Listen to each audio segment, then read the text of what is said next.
Hello, ladies and gentlemen, and welcome to episode number 2 of AEW. So after some fiddling around with the mod, changing of things, I was able to get not everything perfectly, but somewhat fixed. We have lowered the requirements for Dynamite down to, I think, a 54, but that did require us going from the primetime slot on TNT to the afternoon slot, so we're not going to get nearly the same amount of viewers, but we do have expectations that we can hit now. Also, I have started AEW Dark, but the only drawback to that was I did have to bump up our popularity from a 55 in the Southeast to a 60, so those were both things that I kind of deemed necessary changes to, kind of go with the flow of AEW. So hopefully you guys don't think that's cheating, air quotes. But yeah, so now let's get into the first episode of AEW Dark. In an abysmal match, Ivelisse Valdez defeated Shanna in 13:39 by pinfall with a disdain. Bout dragged in the middle, lack of flow was noticeable.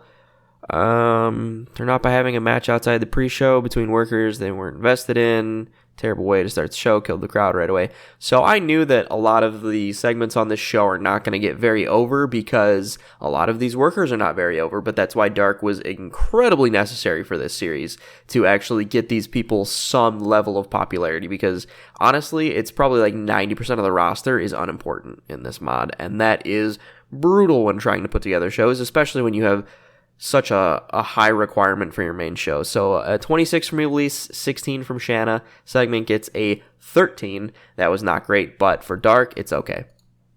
Freestyle segment called. So the other thing is segments on Dark. I'm just going to do freestyle segments with the title. I'm not going to go write them out, at least for the very beginning, because I'm not really going to be running storylines on Dark. Dark is going to be more for exposure in the very beginning, as opposed to, story development and a little second place. It's going to be more about just getting talent over. Vignette shows the arrival of Brandi Lauren to AEW, featuring Brandi Lauren. Segment gets a 19. She debuts. Angle brought the crowd down. That's perfectly fine as we keep going. Abysmal match. The Von Erichs defeated the Dark Order in 14:29 when Ross Von Erich pinned Evil Uno. That gets a 22. The Von Erichs both performed very well, and the Dark Order performed very similarly. I'm happy with that. But once again, the crowd was turned off by having a match outside the pre-show with people they weren't invested in and brought the crowd down. So that's just how it's going to be for Dark for a while. Free segment called The Gun Club are entering the AEW Tag Team Title Tournament. So Austin and Billy Gunn are officially entering the AEW Tag Team Title Tournament. That gets a 37 only because of Billy Gunn, because he is probably the most over. He is definitely the most over person on this show tonight. And in about that, a terrible wrestling and non-existent crowd heat, Shawn Spears defeated Brandon Cutler in 12:14 by pinfall with a perfect 10. This gets a 33. Shawn Spears hits a performance of a 42. Brandon Cutler a performance of a 20. So Brandon Cutler is probably one of the people that I'm going to be using to just kind of job before I cut him. Shawn Spears is someone that I want to try to use, but have very limited expectations for what he can do. So knowing that we have main event focus product and that this show was kind of shitty, I'm going to say that it gets I'm going to be ambitious and say it gets a 34 overall. 32. Close enough. All right, so now with that show finished, that's going to air next Tuesday like it usually does, so that will probably be part of the next episode of the AEW series. But now, let's fast forward. I'm going to do some magic work behind the camera, and we are going to get to Dynamite for you guys. And so on this, the second episode of AEW Dynamite, we will be starting the AEW World Tag Team Title Tournament. So I don't really make reference to it in this video. I realized in post-production I forgot to make reference to the actual bracket and the setup of the tournament itself. What you're seeing on the screen right now are these 16 teams entered for a chance to win and be the very first AEW World Tag Team Champions. So what will be happening is most weeks there will be 2 tag team matches that will play into this. This week we will have the Young Bucks versus the Dark Order, as well as the Best Friends versus Angelico and Jack Evans. Alright, so now we are at the Dynamite portion of episode 2. So let's start the show and get into it. The show starts off with the Jericho entering the arena and making their way down to the ring. Jericho says, "I present to you the Jericho. Drink it in, man." The Elite were so surprised last week, like each and every one of you, when my disciple Ace helped me defeat the Elite. But the truth is I would have pinned Kenny Omega last week with or without Ace. Because Kenny Omega and the Elite are not on my level. I am the alpha of professional wrestling. In this business, I am God. And just like my disciples, each and every one of you should worship me as such. I'll wait. Jericho gets mostly boos, but some fans who worship him. He says, Really? That's how you treat Le Champion? The disrespect from you people disgusts me to my core. None of you deserve to see me. None of you deserve to see the first, longest reigning, and most dominant AEW champion in history. We're leaving, boys. Let's get out of here. These people need to learn to appreciate the greatness that is Chris Jericho. So then, the Jericho leaves the ring. Chris Jericho, under his direction, they're all just packing up and going home. So this gets a 26. The Angle was a poor way to start the show and took away the crowd's initial enthusiasm. Angle cooled the crowd. Ace Austin's getting better. So, with Chris Jericho he's super over, yes, but no one else in this group is very over. So a 26 is kind of expected. It didn't go great, but it could have gone better. So I now need to adjust some things. And in about that had terrible wrestling and non-existent crowd heat, the Best Friends defeated Angelico and Jack Evans in 14-22 when Chuck Taylor pinned Jack Evans with an awful waffle. Crowd were turned off by having a match outside of the pre-show between workers they don't have any investment in. Obviously, because no one's over. That's going to be the struggle of this tag team tournament. But this gets a 27. Unfortunately, everyone in the match scored pretty well in the 30s. So, kind of sucks that the match as a whole didn't go over super well, but I can understand why. But it works. We'll keep moving. A video begins to play. MJF is sitting at the end of a table preparing to eat. And he says, "Oh, hello. Didn't see you there." Well, actually, I did. I was just hoping you would go away. A butler enters and places down a plate with a very large steak on it. Something very nice looking. He says, "What? Jealous? You should be. You should all be jealous of Maxwell Jacob Friedman. Everyone in AEW is. They can all see that special glimmer in me, just like I'm sure all of you at home can. Everyone knows I'm just simply better than them. It's clear you already know it. That's why you boo me. You naturally understand that I'm just better than you." He takes a bite of steak and he's chewing. And he's chewing. And he's chewing. He says, "See, right there is a perfect example. If it were anyone else, would you be waiting with bated breath to hear exactly what they were going to say next? No. I'm the catalyst of the next golden age of professional wrestling. I don't even need to be here tonight to be the star of the show. Now why don't you leave my home and leave me in peace? I'll see you people next week." So we have a great promo from MJF there. Kind of like just a video package promo. Gets a 36. Very happy with that. MJF, rising star.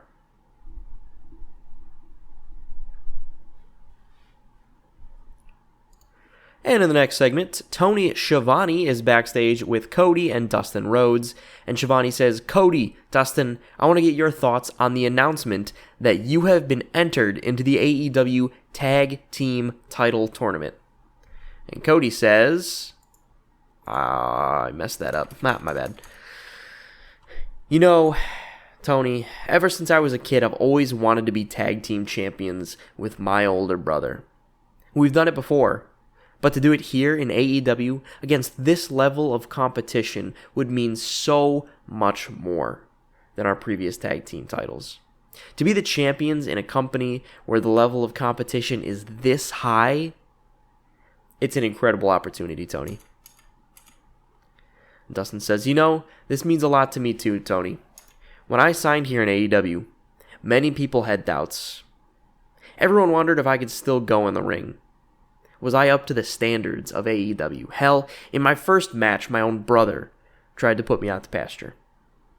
This is my chance to prove I'm still the best of the best. I'm still championship material. So, when we win the AEW Tag Team titles, my brother and I'll prove just that I'm here to stay. Excellent promo there from the Rhodes Brothers. Tony Schiavone performed poorly in this segment. Kind of surprised by that, but a 59 for the match as a whole. Very happy with that. Cody comes across well. Cody and Brandy have good chemistry. Schiavone improvised well. Cody improvised well. Dustin improvised well. Angle got the crowd hotter. I'm very happy with the way that one went, and I'm very happy that I have the Rhodes Brothers for the Tag Team title tournament.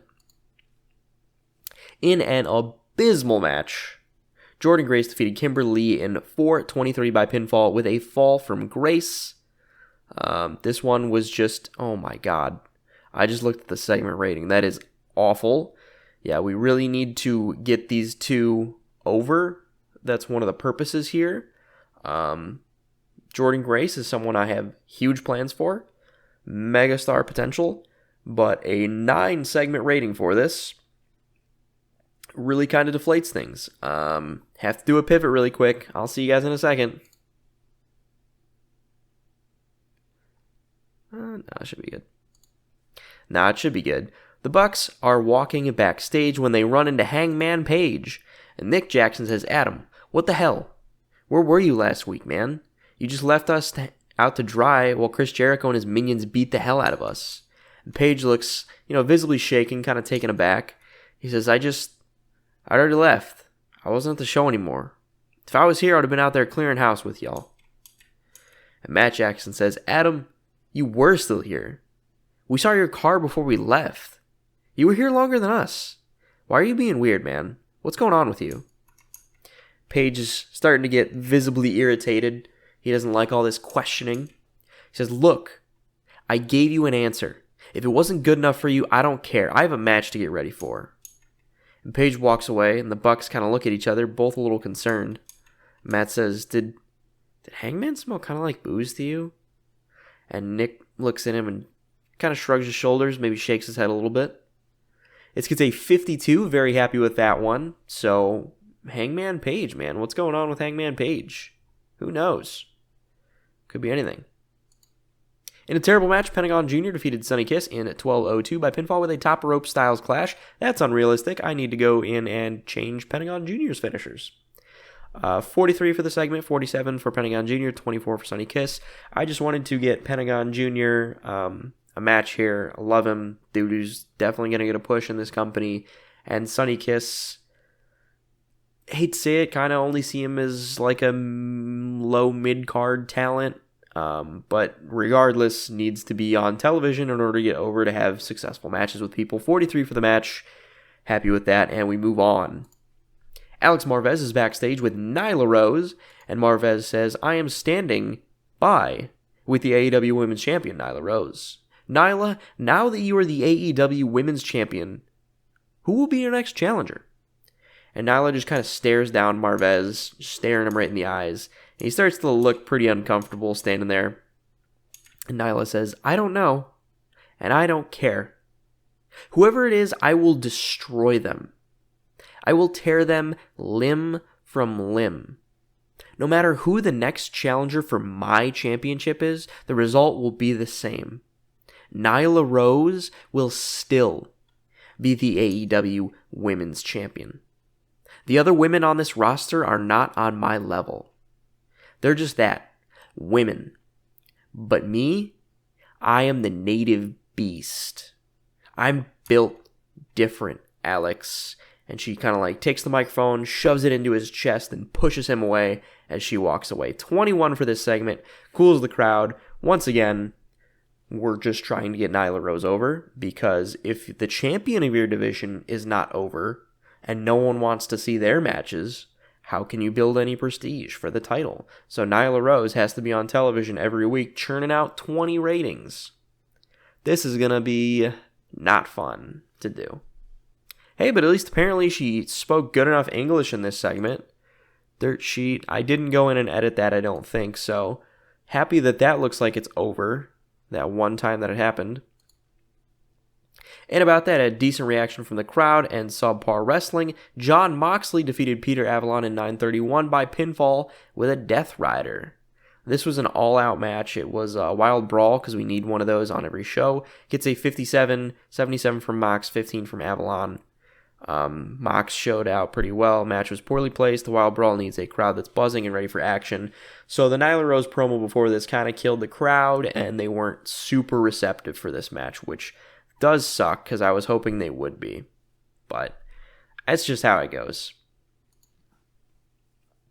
Moxley is celebrating his win when Kenny Omega rolls into the ring behind him. Omega turns him around and just jacks Moxley in the jaw, and Moxley returns a haymaker of his own, and then the two go back and forth, brawling in the middle of the ring, and JR says, "By God, Omega and Moxley are fighting like two raccoons in a cardboard box, ladies and gentlemen. We need some help out here. We have to separate these guys. They may just kill each other out here." And about 10 security guards start running down the ramp, and they're swarming the ring, and they begin to separate Moxley and Omega into, different corners of the ring, and Moxley just knocks out like 3 or 4 of the guards and runs and jumps into the group of security holding Omega back and knocks over the whole group, and they're brawling on the ground. And then multiple members of the AEW locker room begin to flood the ring, and they're trying to contain the brawl. Each man, Moxley and Omega, has at least 10 people containing them, and they're ripping and tearing trying to get at each other, but they're doing a good job containing them. And then the groups are kind of separating them as they go. They've rolled them out of the ring. They're taking Omega back up the ramp. They're taking Moxley through the crowd as they're trying to separate this. It gets a 74, which gets the crowd hotter. Moxley and Omega building that rivalry that started at, I believe, All Out, the first All Out, or was it Double or Nothing? It was Double or Nothing. That's where it started, yeah, because Mox hits a Death Rider on the poker chip to Kenny Omega. But this is a very good segment, very happy with it. Story building towards matches. Love doing that. In a decent match, Pac defeated Hangman Page in 12:03 by pinfall with a shooting star leg drop. I don't think I've ever seen a shooting star leg drop. That's fucking dope. 62 for the match, 46 for Hangman Page, 62 for Pac, and Pac was really off his game. This match got the crowd buzzing. This was a steal the show match, so that's why it didn't go very long.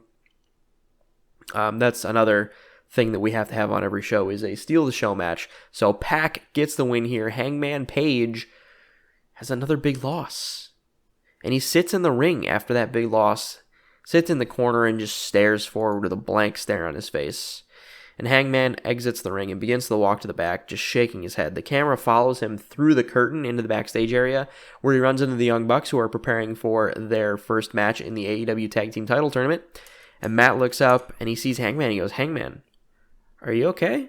Because Hangman is like visibly shaken again. And Hangman just kind of pushes his way in between the middle of them, goes past them, and they both kind of look at each other. And Nick goes, "Dude, what's wrong with him lately?" Matt says, "I don't know, but we need to focus on this tournament match. We'll worry about Hangman in a bit." 55 for that one. Matt Jackson improvised well. Angle gets the crowd hotter. Man, I'm off my game today. Give me a 33 rating because I'm really off my game.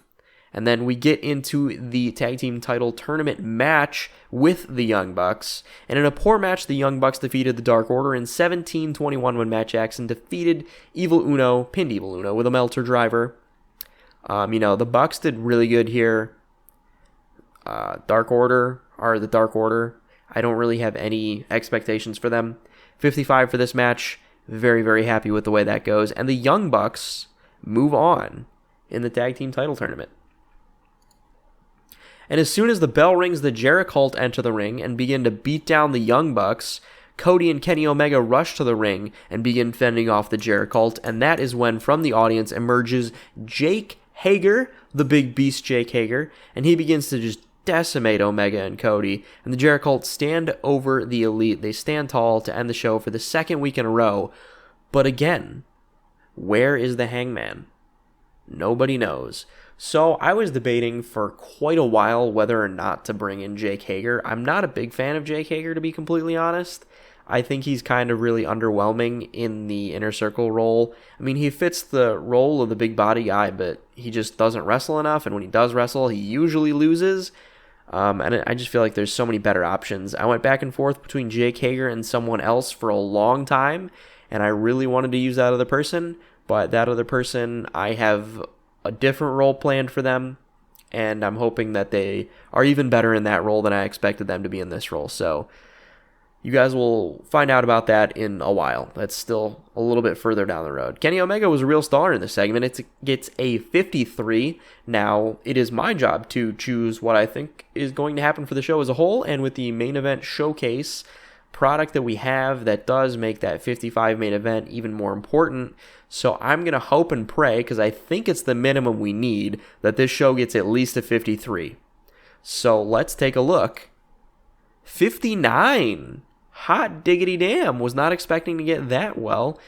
That's very good. Show increased our popularity in 14 regions. We would have gained popularity in 7 Canadian regions, but growth was restricted due to the limited number of viewers there. So do we need like a different TV deal in Canada? Is that what that's saying? I'm not 100% sure. I might have to look into that. But very happy with that show.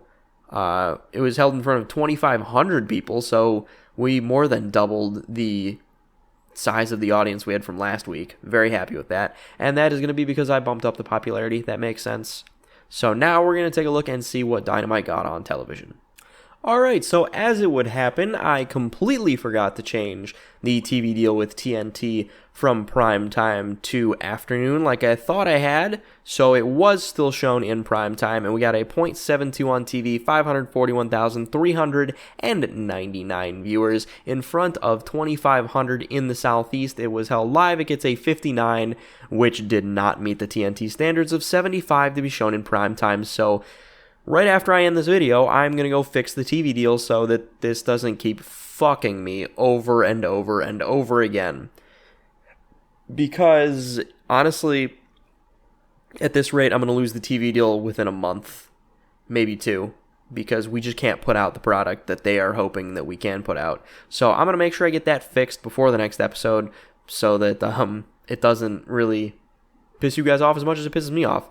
So, thank you guys for watching. I will start the next episode with Dark, and then we will, with the results of this week's Dark on television, then the booking of Dark, and then booking of Dynamite. So, I want to thank you guys for watching, and I will see you guys later.